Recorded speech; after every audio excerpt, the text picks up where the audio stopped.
एक समय की बात है। एक गांव में एक ब्राह्मण दंपति रहते थे। उनकी कोई संतान नहीं थी। इस बात से दोनों बहुत उदास रहते थे। ब्राह्मण गणेश जी का परम भक्त था। ब्राह्मण गणेश जी की खूब सेवा अर्चना किया करता था और ब्राह्मणी से हमेशा यही कहता कि गणेश जी एक दिन सब ठीक कर देंगे। एक दिन ब्राह्मण को कुछ काम पड़ गया और उसे एक हफ्ते के लिए गांव से बाहर जाना था। किशोरी, मुझे कुछ काम से शहर जाना है। वहाँ मुझे एक हफ्ता तो लग ही जाएगा। तो एक हफ्ते तक तुमको भगवान गणेश जी की सेवा पूजा करनी होगी। पर मुझे तो कुछ पता ही नहीं है कि गणेश जी की सेवा कैसे होती है। तुम्हें कुछ नहीं करना है, बस तुम्हें गणेश जी को रोज स्नान कराना है, उन्हें दिया दिखाना है और उनको भोजन का भोग लगाना है। और भोग लगाने के बाद ही तुमको भोजन करना है, समझ गई? हाँ हाँ, समझ गई। आप निश्चिंत होकर शहर जाइए, मैं गणेश जी की अच्छे से सेवा कर दूंगी। चलता हूँ मैं अब किशोरी, अपना ध्यान रखना। इसके बाद ब्राह्मण वहाँ से चला जाता है। ब्राह्मणी अगली सुबह गणेश जी की मूर्ति को स्नान आदि कराकर भोजन की थाल सजाकर गणेश जी के सामने रख देती है। देखिए गणेश महाराज, आज मैं घर में अकेली हूँ और आज मुझे घर में ढेर सारे काम हैं, तो मैंने आपके आगे भोजन रख दिया है। आप आकर भोग लगा लीजिए, तब तक मैं अपना सारा काम कर लूँगी। ब्राह्मणी के मन में ये छवि थी कि गणेश जी स्वयं आकर भोजन करेंगे, जैसा कि हम मनुष्य करते हैं। ब्राह्मणी अपने घर के कामों में लग जाती है और काम खत्म करने के बाद वो फिर से मूर्ति के पास आती है और देखती है कि भोजन की थाली तो वैसी की वैसी ही रखी हुई है। अरे गणेश जी, क्या भोजन में कोई कमी है? आपने तो अन्न का एक दाना तक नहीं खाया। मेरी पूजा में कोई कमी रह गई थी प्रभु। अगर ऐसा है तो बता दीजिए, लेकिन भोजन ग्रहण कर लीजिए। देखिए, अगर आप भोजन ग्रहण नहीं करोगे तो मैं भी भोजन ग्रहण नहीं करूँगी। इसके बाद ब्राह्मणी जिद कर गणेश जी की मूर्ति के सामने बैठ जाती है। सुबह से शाम हो जाती है। ब्राह्मणी भूखी प्यासी बस गणेश की मूर्ति के आगे बैठी रहती है। ये मेरी भक्त बड़ी भोली है, मुझे इसे दर्शन देने होंगे, अन्यथा ये भूखी रह जाएगी।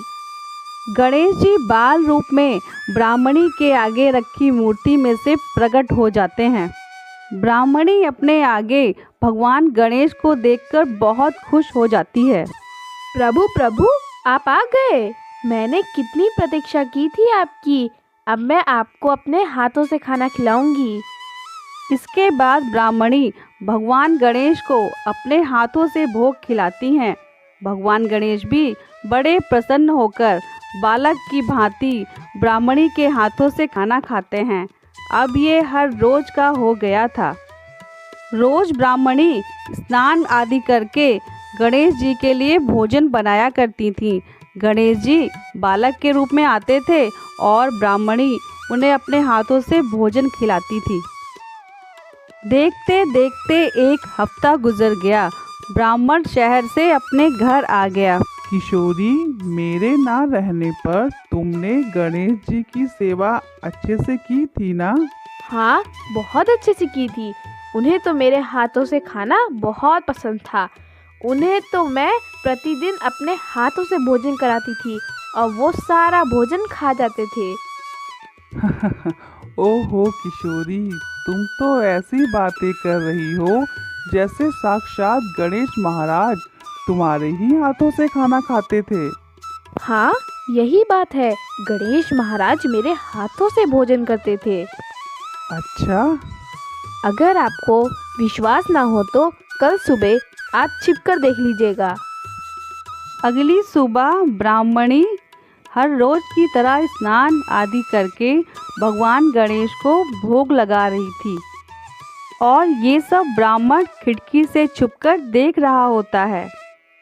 तभी भगवान गणेश बाल रूप में प्रकट होते हैं और ब्राह्मणी के हाथों से भोजन ग्रहण करने लगते हैं। ये देख ब्राह्मण चकित रह जाता है और भागता हुआ घर के भीतर जाता है और भगवान गणेश के चरणों में गिर पड़ता है। प्रभु, आप साक्षात मेरे घर पधारे हो, मेरी पत्नी के हाथ से भोजन ग्रहण कर रहे हो। प्रभु, मैं धन्य हो गया, आपके पधारने से मेरा घर स्वर्ग हो गया। प्रभु, मैंने आपकी इतनी सालों से सेवा की, लेकिन आपने ये सौभाग्य मुझे क्यों नहीं प्रदान किया? मुझसे कोई गलती हो गई थी क्या प्रभु? उठो रघुनंदन, तुमने मेरी बहुत सेवा की है, लेकिन तुमने मुझे कभी भावपूर्वक नहीं पुकारा। लेकिन ब्राह्मणी के भक्ति में भाव था, इसलिए मैंने ब्राह्मणी को दर्शन दिए और तुम्हें भी। मुझे पता था कि तुम पीछे छिपकर देख रहे हो।